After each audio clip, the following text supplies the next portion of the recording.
My special guest tonight is Dr. Clarissa Cole.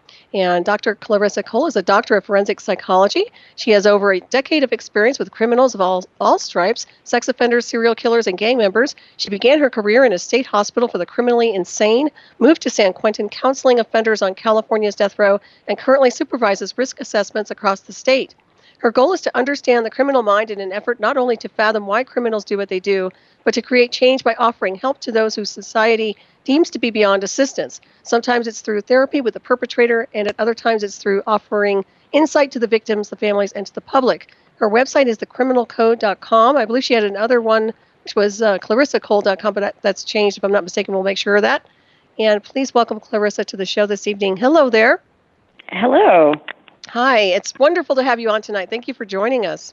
Oh, thank you so much for having me. Yeah, it's incredible. And what a background you have. I was looking at your profile here, and I have to ask you, how did you get involved in this? I mean, were you attracted into this area, or how did that happen? It was somewhat accidental. When I went back to school, so I actually originally went to school for theater way back in the day. So that was what my bachelor of my undergrad degree was in. And after being on the road for a while, I decided I wanted to go back to school for psychology, which I already had a minor in. And I got accepted to Baylor University. And when I went there, their program starts you out working at a practicum right away. And I was unaware of this, like before class even starts. You are thrown in, and they had a bunch of practicums available, but since I was one of the last people to call them back, there were only a few left, and my first practicum assignment was working with sex offenders at an outpatient clinic in Texas, in rural Texas, and I was petrified, to be honest, but it was so interesting. It was just such interesting work. And after that, I did other practicums that were non-forensic in nature, but they were never as fulfilling to me. So I kind of got hooked right off the bat. Oh, wow. So let me ask you something. With something like a sexual predator, is there any way to turn those people around? It seems to me like they have a pattern that cannot be broken. With something like a pedophile, I do think that is in some ways more of I'm sure listeners are going to go off the chain hearing this.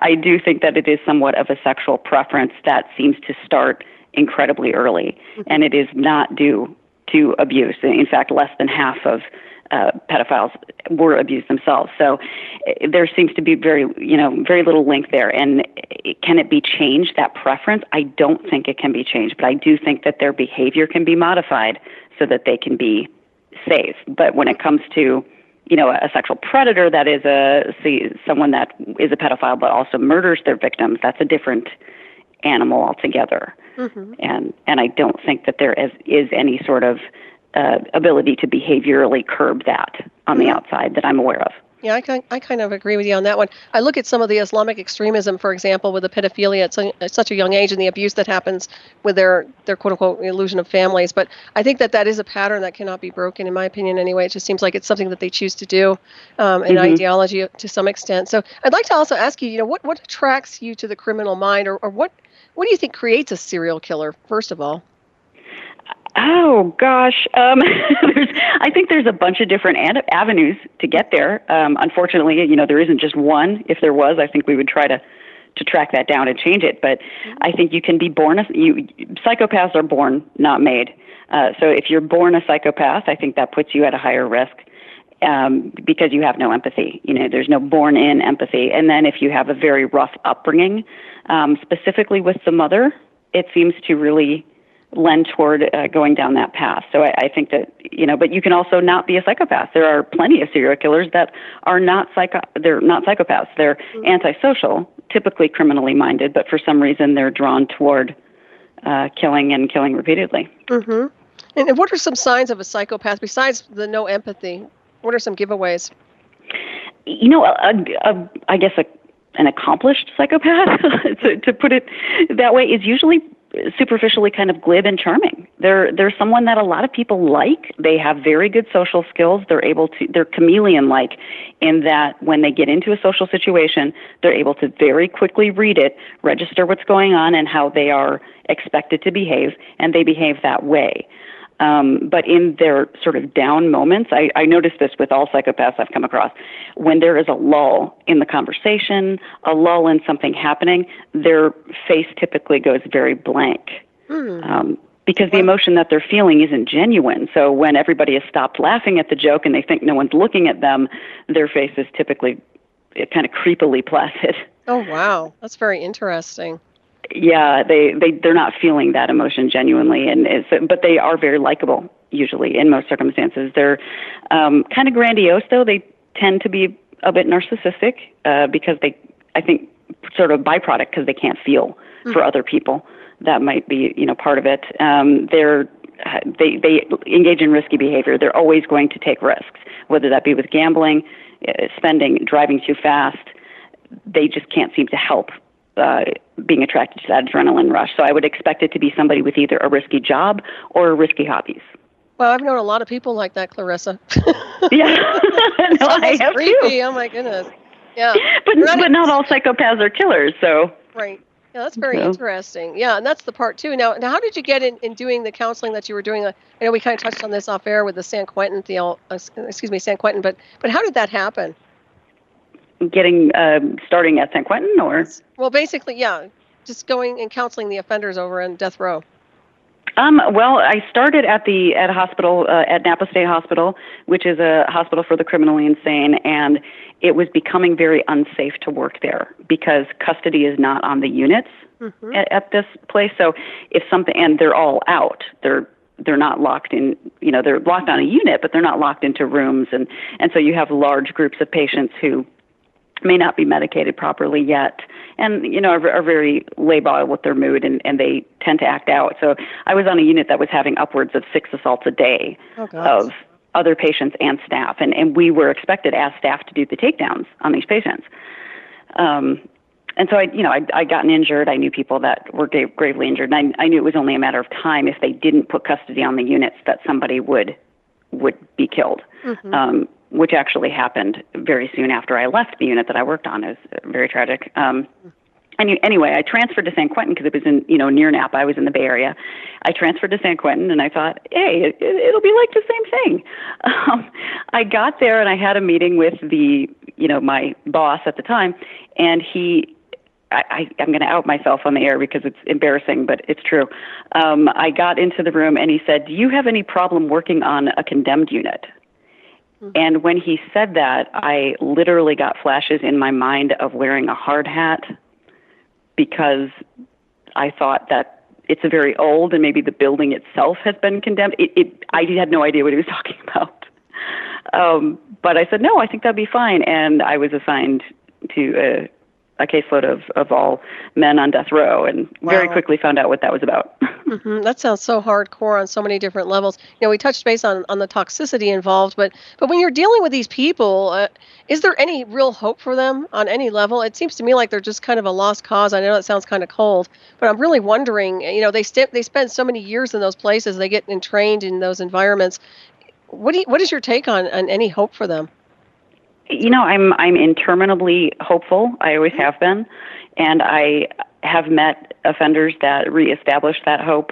When I was in the prisons all the time, every day, that I would come across people that are some of them rehabilitatable? I absolutely believe they are, and I think that there are men and women that have done terrible things at a young age, partially maybe because they were influenced by a very bad peer group, and they end up literally sitting on death row at the age of 18, 19, 20, and they haven't matured yet. They hadn't figured out who they wanted to be, and once they do realize who they want to be and the terrible mistakes that they have made, I think some of them can rehabilitate. I absolutely do. I think it's a small percentage, yeah.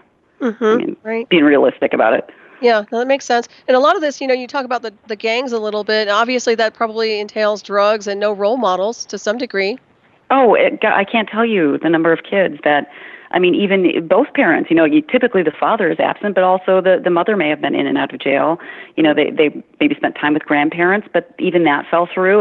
That's a very common story for a lot of these guys. And it is really tragic when you really get to know them and what they suffered at a very young age. Are they good about communicating with you, or are they shut down? I'm not only interminably hopeful. I am incredibly persistent. So yes, they do eventually talk to me. That's great. Yeah, you seem like a very strong personality, and of course, you obviously have to be very strong to deal with that kind of a situation, I would imagine.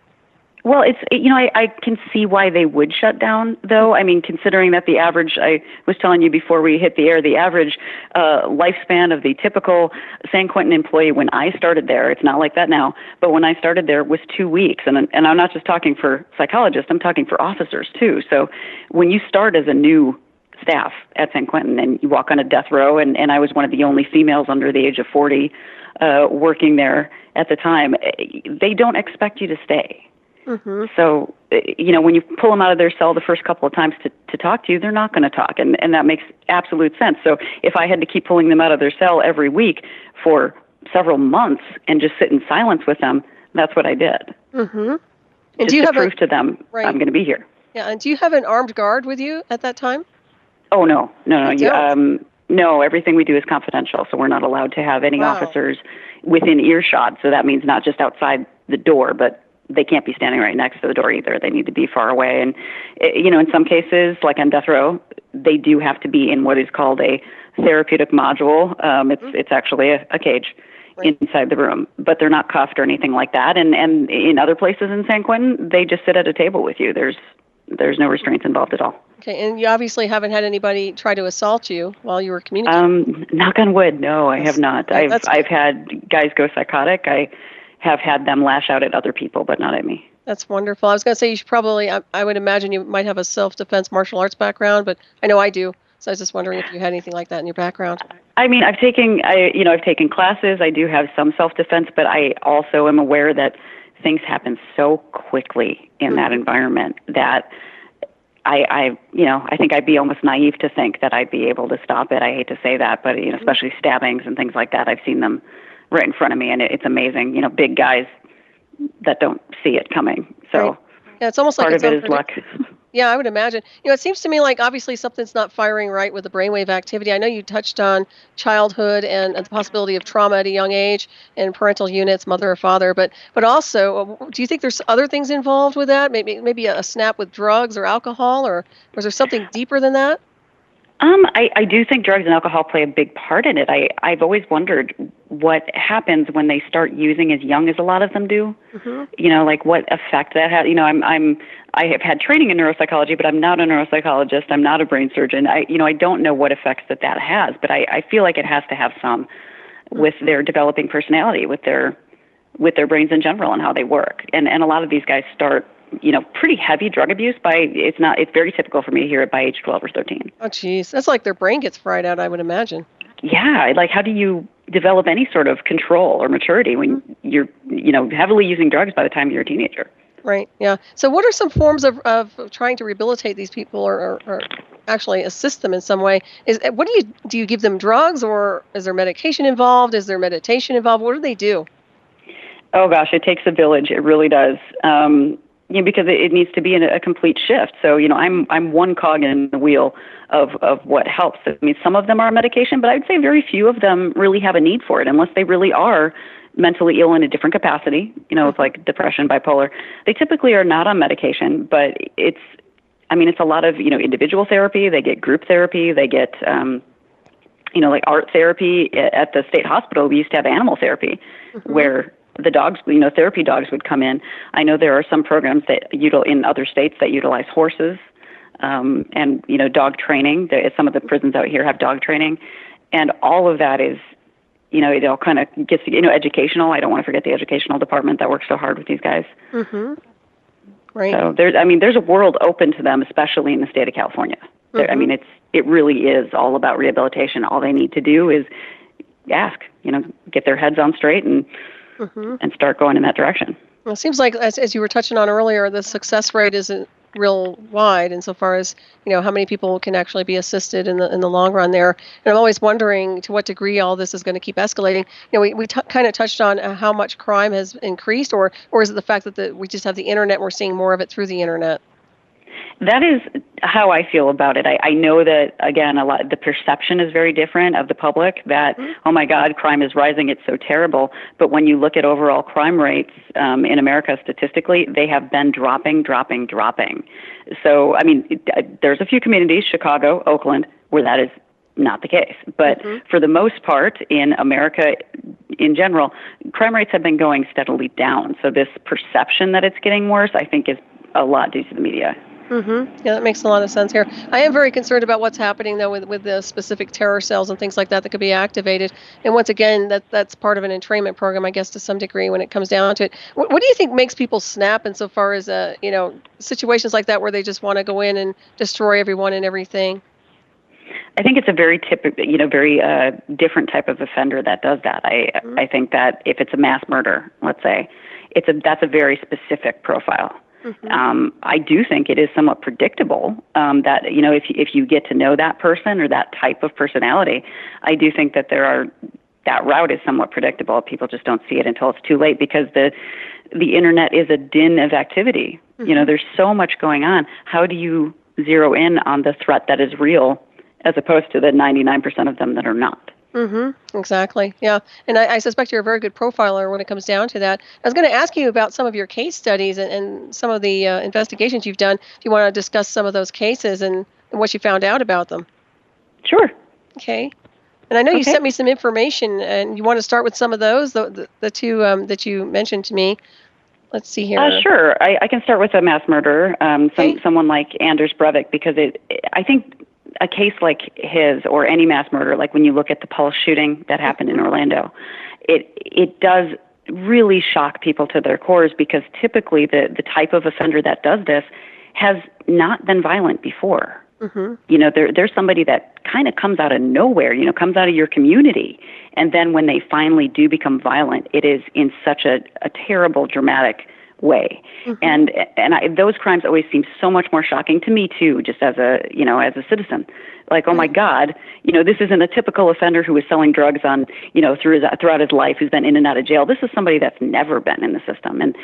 And that was the case with Anders Breivik. Most people don't know about him here because this occurred in Norway, but it was, in my mind, it was probably one of the worst mass murders in history. Not just because of the sheer number of people, but because of the victims that he chose. Just briefly, Anders Breivik he set a bomb that went off underneath a government building and killed at least one person. There were 4 others, I think, that were critically wounded. And then he traveled to the island of Utøya. I'm not sure I'm pronouncing that correctly. I apologize. In Norway, where they were having a youth government sort of convention. So were all these youth that were, interested in political science, like people are when they're younger, interested in government. They were having a huge get-together of all these students on this island, a camp, and they did have security. But Anders Breivik knew that they would have security, and he dressed up like a policeman, and it was incredibly convincing. And so he got past their security very quickly, and he, in all, killed over 69 people that were from the ages of about 12 to 17. Jeez, wow, that's terrible. And he just systematically walked around the island and shot them. Some did survive by jumping into the water and swimming out into the water around the island, but he covered the island more than twice before they were able to get authorities there to stop him. Wow. So what's the motive behind that? What was his motive? Well, this is what's so interesting to me about both Anders Breivik, the Pulse shooting, and other mass murderers like it, is that he very much wanted to make his reason seem bigger than it was. So Anders Breivik wrote this manifesto talking about how he thought government should be, how he thought families should be, that he wanted the cleansing of Norway, that specifically he wanted Muslims to be out of Norway. But that ignores the fact completely that the vast majority of kids, really, that he killed were white and Norwegian like him. Interesting. Like if he truly wanted some sort of ethnic cleansing, that's certainly not the way to go about it. Right. And when you look at Anders' history, he had a troubled history as a youth, and you see this in all mass murderers. They have successive failures in life and an inability to connect socially with people. They are ostracized and they cannot figure out why. They desperately want to belong, but keep getting ostracized by those groups. And that happened with Anders Breivik over and over again. And you actually see that with Omar Mateen, the Pulse shooter in Orlando, the same thing. He wanted to belong to groups at work, to social groups, marriage twice, and he was ostracized each and every time. So these repeated failures keep stacking up. And since they can't connect with anybody, and even if they can connect with someone, usually they're very, once the floodgates open, they really open, and it freaks people out, so they pull away.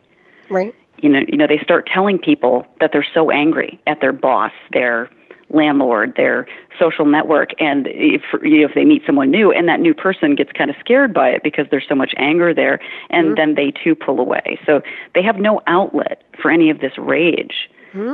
Right. And eventually they find a target, justify it, and commit the crime, and then try to align themselves with something that is bigger than themselves. And Omar Mateen, Allah Akbar, after shooting all of these men in the Pulse nightclub, there's no indication that he was actually involved with any terrorist cell. But there is an indication that he was a repeated failure, and that he, again, chose a soft target, just like all mass murderers do. Yeah, that's really interesting. Well, what comes to mind when you say the rejection thing? It's like, it reminds me of the movie, with Norman Bates kind of personality. Yes. It's that same thing, and then they just flip out. And also the thing about not being able to channel energy correctly, or, everybody gets upset with their boss. I mean, that's pretty normal to get frustrated and ticked here and there, but people usually have an outlet. They channel it, they run, they exercise, or they do something, meditate, whatever. It seems to me like there's always an outlet and a direction, but these people seem like they're just like time capsules waiting to just explode. I think that's exactly right. They don't know how to channel that energy in a way that is, I guess, socially appropriate. And, they just don't have an outlet like that. And with not having an outlet and that anger building and building, it just, it kind of hits a critical mass, and that's what happens. Right. Yeah, that's just really interesting right there. Well, I see a spike in it, in my own opinion, anyways, from what I've seen on the internet. I sure see a lot of aggression. I see a lot of negativity, and I sure see a lot of hate going globally. I mean, I can use a lot of different types of groups of people, but there is really something going on here. I was going to ask you also, what about the IQ? They say that some of these people have a really high IQ. Is that correct? I wouldn't doubt that. I think that Anders Breivik has been measured to be above average, and I wouldn't doubt that Omar Mateen was too. The family annihilators too. John List was also, it's still a mass murder, also a higher IQ. I'm not sure how that relates, but I do see that I think it gives them more trouble relating with their peers. Right. Yeah, it certainly seems that way to me. Well, you've got a lot of work on your hands right there. I'll tell you what, because there's just so much negativity, and there's so much going on with criminal minds. I'll tell you that much. But how do you get in the criminal minds? How do you assess somebody? Oh gosh, there's a multitude of ways. When we're assessing for violence risk, for instance, there's, obviously the interview, but the interview that's what is interesting too. Like when people watch shows like Criminal Minds, they really think that the key to everything is talking to the person. And honestly, that is really the last step. Because you're looking at all the collateral information. You're looking at victimology, which I know they do in the show, but you're looking at the scene, the victimology, their family, all the collateral sources of information. For me, since they've been incarcerated for a while, I'm looking at all the documentation since they've been incarcerated. Just every record that I can find on this person is gone through with a fine-tooth comb. That record review takes forever. It takes 20, 30 hours just to get through all of that, and then you're fact-checking, and then finally you sit down with the person and go through what you found. And I have a very honest interview style. If I think they're lying to me, I say that. And I say exactly why I think that. Well, this is what we saw in the records that would refute what you're saying. So let's try this again. And see how much of their personality is psychopathic. So you'd administer APCLR, which is the psychopathy checklist revised by Robert Hare, which measures psychopathy. And then there are other measures that we give as well that are violence risk measures that come into play. So all in all, a process of doing just a rudimentary violence risk assessment, just one of them is about 40 hours worth of labor. Wow. But it gives us a better idea of if we think they'd be violent in the future. It's not a perfect prediction, never will be, but at least it's some place to start. Right. So these people, these violent people, they're not insane, but they're actually just plain violent? Kind of, yeah. Gosh, I would say that most of the guys that we interview are not mentally ill. That's really some amazing. of them claim to be. They claim to be after the fact. That happens quite a bit. How do they define their mental illness? A lot of them say that they heard voices. Some of them say that they felt, like a demonic possession. It depends. It's multiple personalities. I've heard that several times. They want to claim anything to sort of get out of the responsibility for it. But typically when I interview them, it becomes very clear very quickly that they don't have a legitimate mental illness.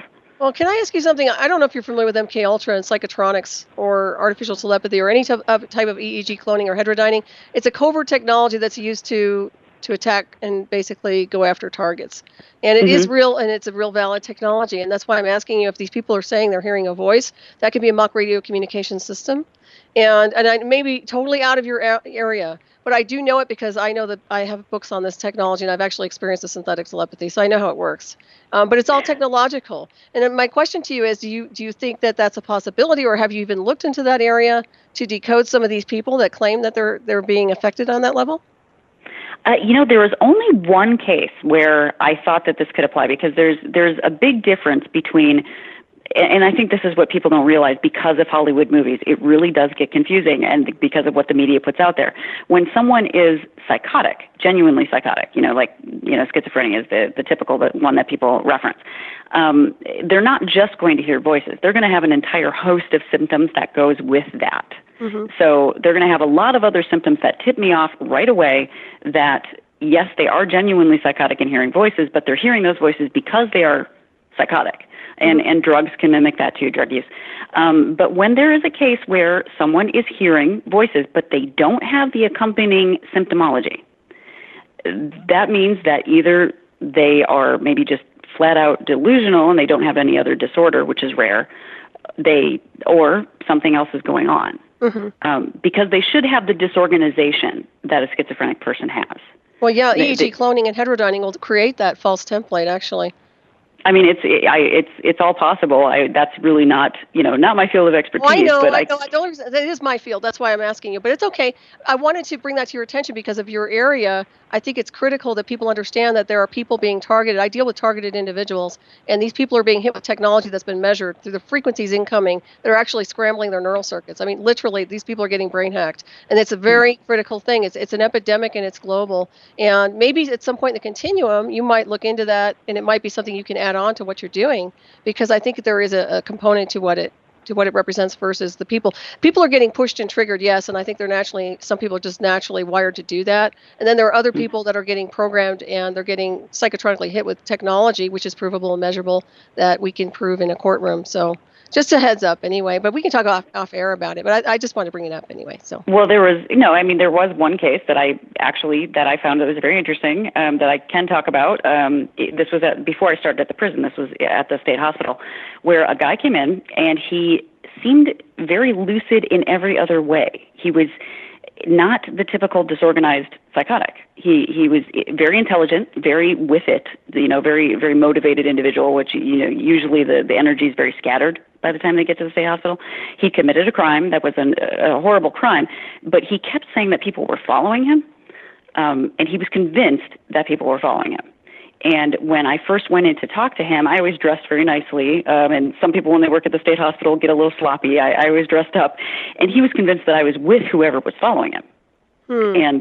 And I'm like, okay, well, no, this is just how I dress. And it took me a long time to get him to talk to me and get him to trust me in any way. So everybody was diagnosing him with delusional disorder because they said he's delusional. Nobody's following him. Nobody's watching him. Nobody's listening to him. Why would they? And so he had this flat out delusional disorder, but there was something that was so organized that just didn't seem right to me. And I never do this, but I did in this case. He had been poaching abalone in the Bay, which is very much illegal. And, federal charges can be brought.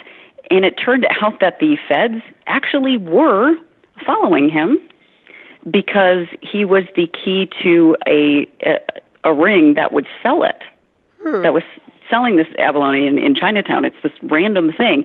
But he was actually being followed for the better part of a year by the FBI. Very interesting. Very, for very real. interesting. But nobody believed him. He came into the state hospital, and then when I started researching the background of the case, I'm like, oh, no wonder. Mm-hmm. He's paranoid. He had people following him for almost a year. Well, and also the feds have access to covert technology to hit with psychotronic weapons. I don't know if you realize that or not, but they do. And they are capable of screwing people up remotely with brain hacks. But that's another, I know a lot about this technology. One of these days, you and I should have a talk off air because I could help you probably in some of your areas. But I'll tell you, Robert Guffey, you listened to the show last night, Hyperspace with Robert Guffey, and, he's talking about Camelio, which is really about that sort of thing. We're dealing with technological warfare. And it's not necessarily the people you're dealing with, but I do know that the cases that I've been investigating, plus my own experience with it, that it's a real beast that's out there, and it does need to be addressed because it's contributing to the dark side of people, and it's pushing people into things that they probably would never do, and that's really sad when you see that. Everybody has their limits, I guess, but it's interesting. I was going to ask you, what's the age group that you see more of this violence in? Is it the young adults, or is it older people? Is there a specific age group? Well, typically violence it hits its spike with males anyway in the late teens, up to the mid-20s. So typically when they are incarcerated, it is at that time. It's very rare for me to see somebody incarcerated for a violent crime, say after the age of 40, because usually they have a long rap sheet before that. So it would be strange for me to see somebody come in with a very violent crime after the age of 40 if they've had no rap sheet. Wow, that's interesting. So some of these people that snap when they get old, these couples that you hear, sometimes they take each other out or something like that. That's just, what do you think happens there after they just snap? Well, I always wonder about that. I do always wonder, actually. I mean, it's what you were talking about is not in my field, but I do always wonder about the etiology, the cause of what is going on, because I see the end result, right? And I'm trying to treat and help the end result, but I don't know how they got there. Right. So there are cases that I'm like, there have been cases too where it is a brain tumor. It's something in the water they drink. It's an environmental toxin. Right. There can be any number of ways that they get to where they are. And, I saw a guy once who was an electrical engineer, very, very intelligent, creepy intelligent guy, way outside my league when it comes to intelligence. And he ended up at the state hospital for being psychotic, but he was in his mid-40s. Psychotic breaks at that age are very uncommon. Right, yeah. I still don't know what caused that, but I did see the end result, and it was very hard to watch. He, had almost grown children, a family that was very dependent on him, and a brilliant mind, but snapped very late. And I've always wondered about that case, what happened with him. Right. Well, I can tell you point blank, maybe down the road they'll be able to, I'd like to see these divisions learn how to assess people with frequencies, to actually do a spectrometer measurement so they can see if there's incoming signals. Because if that's the case, then they're being hit with technology, and it's a signal transmission. It's there's things that can be measured. This is just the advanced side of what you're doing right now. This is just more of the multi-layered look at what's really causing this craziness, what's causing this violence, what's spiking it up. So I think that you're right, though. With the young adults, I think they really need role models, and I see a lot more misled children these days. I'm very concerned about the youth of America right now. I don't know what your take is on the pulse of the American youth, but it seems to me like they're getting more and more detached, more into their iPhones, and a little bit more disrespectful, and the potential for violence is there for sure. I agree. I was thinking about that when you were talking about all the stuff on the internet, the violent content. I see the same thing, the violence, the negativity, and, overt racism, just crazy stuff on the internet. And it's so different than how it used to be. And when you talk about people that do what I do, both on the side pre-crime, the FBI profilers, and then people after the crime, which is, me doing the violence risk profiles, how do we even start to do what we do when everything out there now, anybody can, and I obviously totally believe in freedom of speech, but when there is so much violent speech out there, constantly, just a constant chatter of it, how are we supposed to be able to help people when they need it? Because I'm not sure who the real threats are anymore. There's just so much of it. There's a lot of polarization going on right now, I can tell you that. And I think it has a lot to do with the global affairs and things that are happening internally.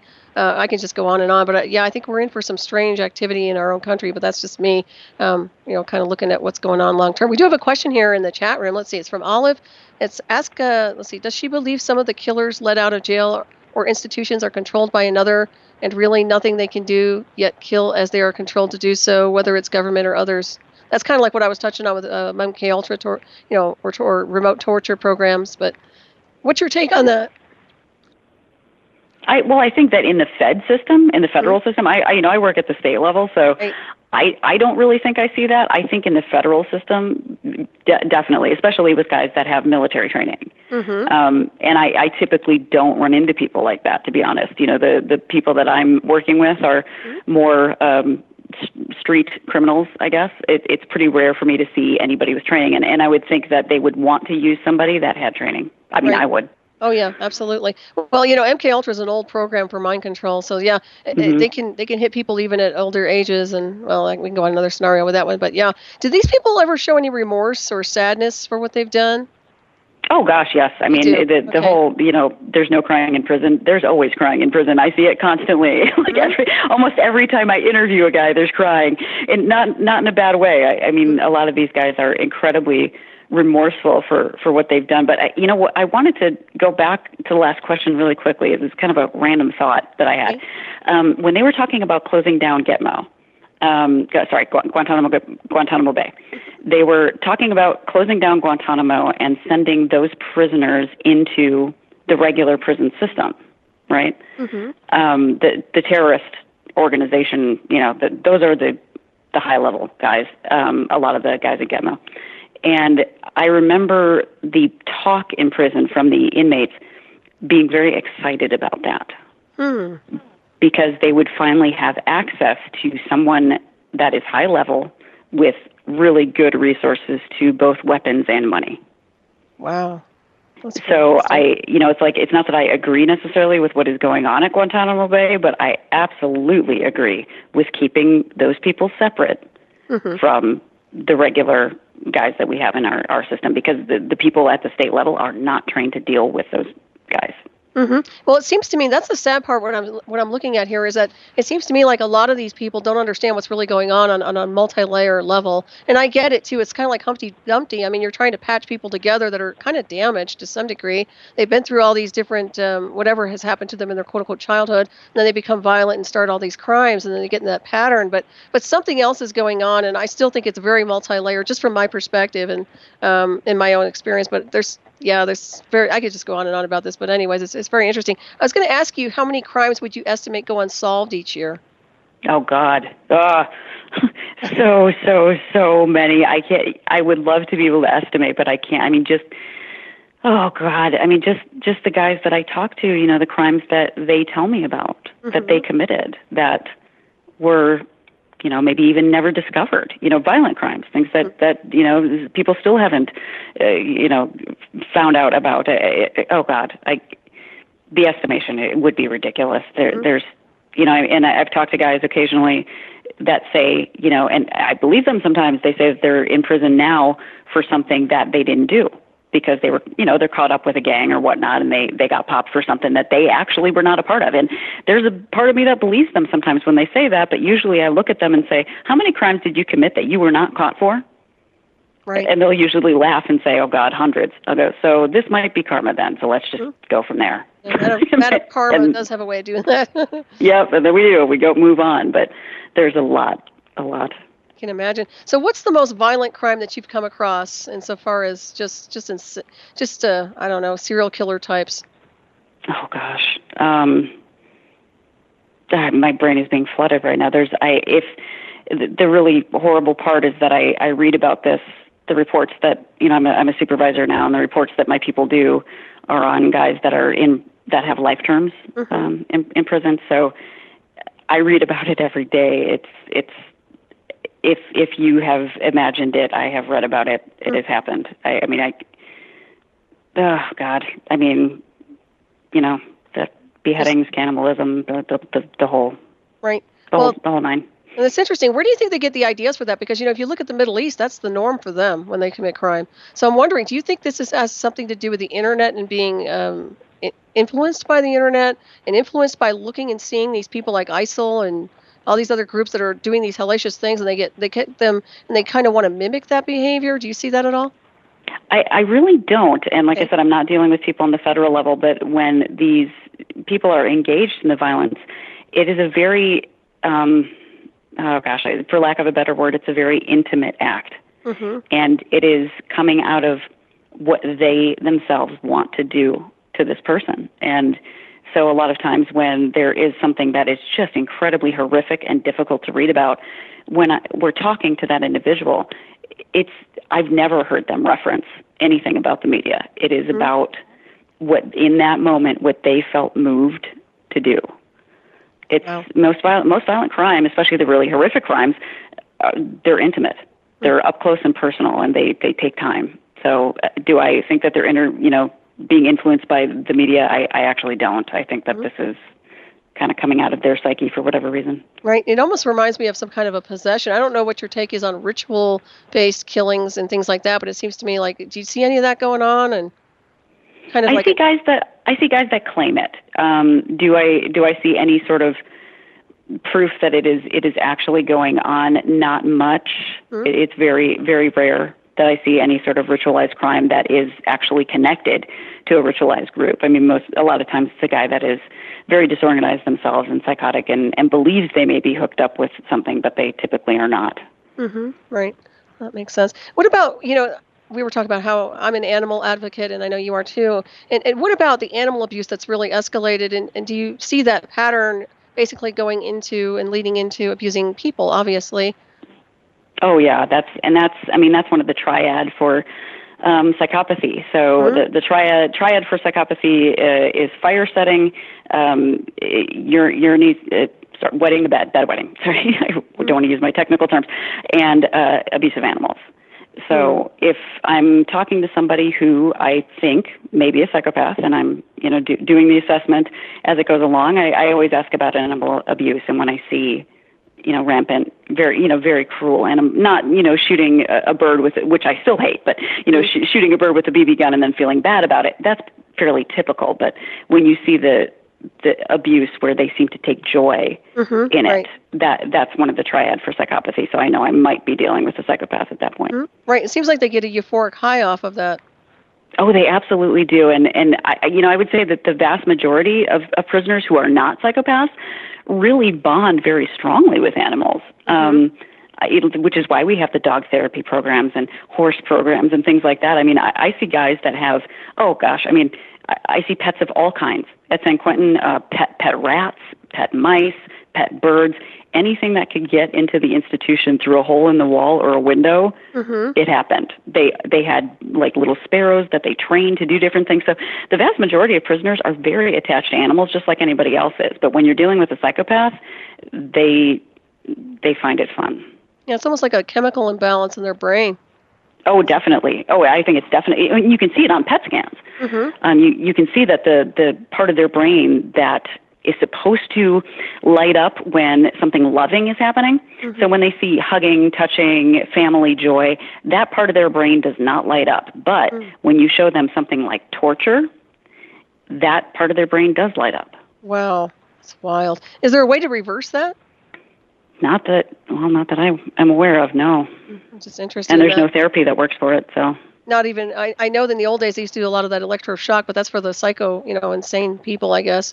Yeah, and it wouldn't work. That's, wow, it's just a heavy thing. What's the vibration like? I can only imagine that the energetic is really hard to deal with. But you seem very strong, obviously. But some people who are very empathic and sensitive, they would probably get really sick just walking into a place like that, and like, San Quentin or something. But what does it feel like energetically to you when you go in there? I know how it affects other people, and it's not that I am immune to it, believe me. I mean, the first day that I walked in and I, put on the stab-proof vest and I had to walk the tier, you always think that they're going to be brought to a quiet room to talk to you, but at San Quentin, that's not the case. If a guy doesn't want to come out, you're expected to go to a cell to talk to him. And at San Quentin, it's an old-school prison where they're stacked 5 tiers high, 100 guys a tier. So you've got 500 guys looking at you. Yes. and I mean, in some units, it is deafening. You can talk out loud and not be able to hear it. Right. And it's absolutely terrifying if you don't kind of protect yourself. And I mean, I've seen colleagues, and I'm talking about men that have left shaking and crying because they cannot handle the energy, because it is just this blast of negativity directed towards you, coming from all sides, and many hateful things are being screamed and said. And Sometimes they're even throwing things. That we didn't have the mesh, we still have the bars at San Quentin. So things can get in and out of cells. So unless you're really kind of mentally prepared, it's terrifying. But at the same time, there was so much hope that I could see too. This is going to sound bad, but the guys that didn't know me, I mean, they knew I was a doctor, but they didn't know who I was because I didn't deal with them. They called me Sunshine or Dr. Sunshine because I always thought of myself as being surrounded by light and that the negativity was not going to get to me. And the vast majority of the time it didn't. But the waves rolling off of a psychopath are completely different than those coming off of every other prisoner. Right. What does it feel like with a psychopath? Is it more electric or how does it feel? Yeah, definitely. I mean, your hair kind of stands up a little bit, on the back of your neck. Basically, I don't like when I work with a regular criminal, a regular guy, I'm looking at him, he's looking at me. We're two people in a room. There's nothing special about it. I don't consider myself above his level. We are just two people talking. When I go into a room with a psychopath that is very psychopathic, I feel kind of like a deer, and he's like somebody sitting there with a rifle. Right. Like that's what it feels like. Yeah. Yeah, they are predators. You feel like prey immediately. You can tell that they're assessing you in a way that is not like a regular person. I don't know. Yeah, it makes sense. So why aren't these real bad ones on? They are on death row, aren't they, or no? Oh yeah, okay. For sure. So basically, they're going to be going at some point in the continuum. Yeah. There's nothing else they can do but just keep them away from everybody else. But yeah, that's really disturbing on so many different levels. And what do you think will make a psycho just completely lose it? I mean, some of these guys are really unpredictable. Obviously, they just turn on a dime. Something triggers them per se. Maybe something somebody says or a look or something. What do you think it is that does that? Well, with the typical antisocial, most psychopaths, what is so frightening to me about them is that they're not that impulsive. They do have impulsivity, and that causes problems for them, but not like a typical antisocial or a typical criminal. So, a lot of these guys, if they feel disrespected, if they're just having a really bad day, and then the last guy says something to them, they can go off impulsively. But that impulsive violence usually can be shut down very quickly because it hasn't been premeditated. So I've seen guys that are standing in the middle of a day room surrounded by 4 cops. And then something will get to them and they'll say something, but they're taken down immediately, so nothing happens. There's that impulsive need to react. But with a psychopath, they're able to control that and premeditate things and think about when the best time to engage would be. So they have a different feel about them. I can tell when they're angry, but I know that they're also holding back and waiting for a better time. Wow. Yeah. It's like velociraptors in Jurassic Park or something. Yeah, exactly. They're thinking, okay, there's not enough of us to take somebody down right now, so I'm going to wait until I get them alone. And that's really what a good, I guess, psychopath would do is, hold that grudge, but wait until, you're alone on shift. Right. Well, what's interesting is these guys are getting caught, though. I would say somebody who's really good at what they do on that level would not get caught, like some of these, what was it, the Zodiac Killer or somebody like that, where they're easily evading, they're able to evade a lot of what they're doing in their crimes. So have you come across things like that where people were playing cat and mouse games? Oh, we're going to head for a break pretty soon, I think. Is that the music? Or okay. Oh, never mind. I thought it's your background. Never mind. I think we are heading for a break pretty soon. But yeah, so what's your take on things like the Zodiac Killer and... the guys that are, that is my one regret really about working in the system is that I realized that a lot of these guys that are so intelligent and, the ones that you do see depicted in movies, I'll never meet them because they'll never get caught. They're the very rare ones out there that are intelligent and are staying below the radar. Right. That makes sense. We have another question here from Mr. Rowe. It's, does your guest think that some of these folks are unaware that they are psychopathic? That's a great question.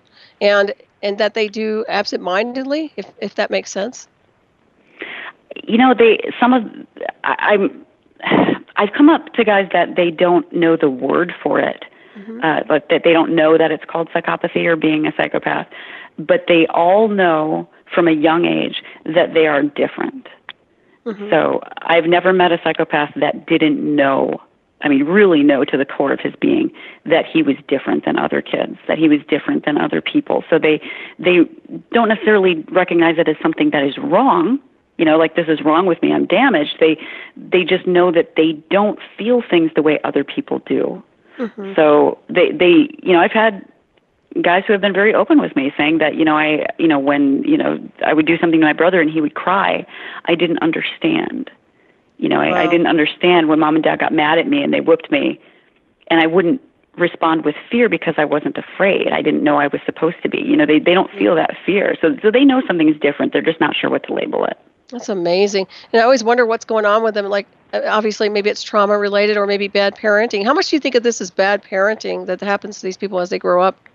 Well, with a psychopath, I absolutely believe it's born and not made. 100% believe that. I've known many psychopaths that grew up in wonderful families that had no abuse, zero trauma, and no violence, and no drug abuse, but they were born that way. That's amazing, isn't it? Wow. Yeah. I mean, if I was a parent and I had a kid that was crazy or psychopathic or whatever, I'd be very concerned. You don't want your child to be like that. But I wonder if the parent is even able to know at the time, when they're that young. I would say a giveaway would be abusing animals for sure. They do. I've actually counseled parents of people that, which is heartbreaking because they very much want their child, even though it's an adult child at this point, when I'm seeing them, they want their child to feel love for them. But a psychopath is not capable of love, and it's that. Oh gosh, I can't even really think about it. I'll get emotional because it was so hard. I can imagine. Counseling parents like that had, in one case I'm thinking of, they had 4 children that were wonderful, pro-social, amazing children, great marriage, and then they had one child that was a psychopath. Wow. And they did not understand. They're like, where did we go wrong? What did we do? And, so a lot of the counseling with me was focused around, you didn't do anything. Right. This is how he is, and this is not something you did wrong. And even he would say that. He even said they didn't do anything wrong. They were great parents. It was a great family. I just don't really care what happens to them. Wow. Well, it's almost like bad seeds, It's totally the bad seed, yeah. Yeah. Definitely. Well, Clarissa, we're going to have for a break. Everybody, please stay tuned. You're listening to Ravenstar's Witching Hour. I'm Solaris BlueRaven. My wonderful guest is Clarissa Cole. We'll be right back. Stay tuned.